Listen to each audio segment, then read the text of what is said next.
Can we talk about this? The year is 1996 and gaming is still on its way to the forefront. Nintendo is on the cusp of its third console, dealing with notable competition like the Sega Genesis, the Neo Geo, and of course, the Bandai Pippin. They say that knowledge is power, but this is a power even I'm not ready to wield. Amongst the rivalry between the two juggernauts, one thing was certain. No matter what Sega did or Nintendo didn't, these two companies drew more parallels than they'd like to admit. Both advertised primarily to children and featuring their own lovable mascots that wore gloves. Maybe to protect them from bacteria on their adventure, or maybe just as a way to not leave incriminating evidence supporting the literal thousands of murders these two have actually committed.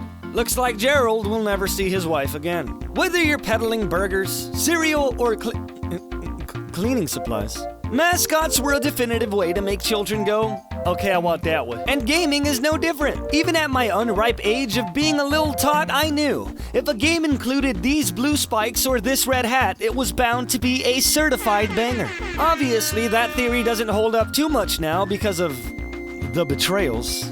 But it used to. Whether Mario was shooting, jumping, or drifting, his games always made me excited, but nothing could prepare me for this. Walking through a Blockbuster, seeing an array of games I've tried before, only to be met with a cartridge of a Mario game I've never seen. Where most cartridges featured a relatively similar drawing of our lovable Italian padre, this Mario seemed off.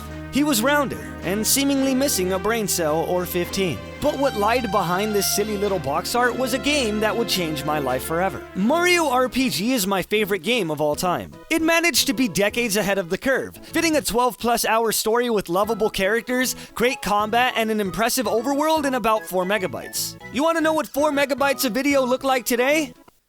This. Games were simple back then. Every instance of Mario before this featured no story besides your run-of-the-mill princess kidnapping and go-karts?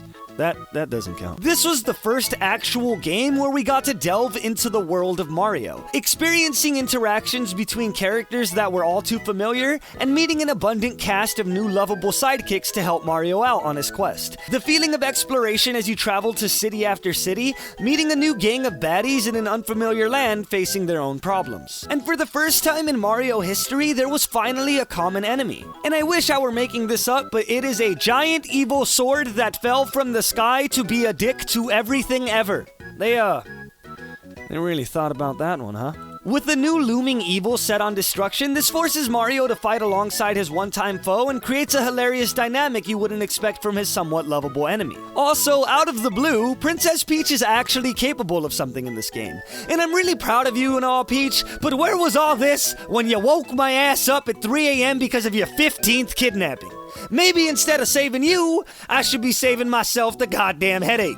Behind the plot, beautiful level design, and colorful characters lies some of the funnest gameplay I've seen in an RPG, with each special move requiring its own set of button presses, weapons that changed how you time your attacks to deal more damage, and bosses that have a bit of a learning curve before you can finally defeat them and earn that sweet, sweet EXP.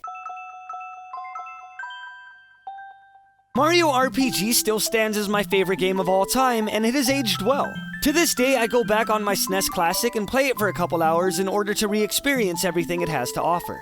There's amazing music, actually fun mini-games that grant you important items, a hilarious script that ties into some deep emotional moments, and satisfying gameplay, all revolving around our favorite red-hatted hero. There's a reason this is my favorite, and if you haven't already, do yourself a favor and find a way to play this game, because it's perfect. Thank you for watching this week's episode of Can We Talk About This? If there's something else you want to talk about, leave it in the comment section below and I'll be sure to get to it. Also, I really enjoyed making this video. I loved every second of it, and I hope you guys enjoyed it too. I hate to sound sappy at the end of all my videos, but I just can't say thank you enough for allowing me to do what I love. So, thank you. And, you look great today. Is that a new pair of knee pads?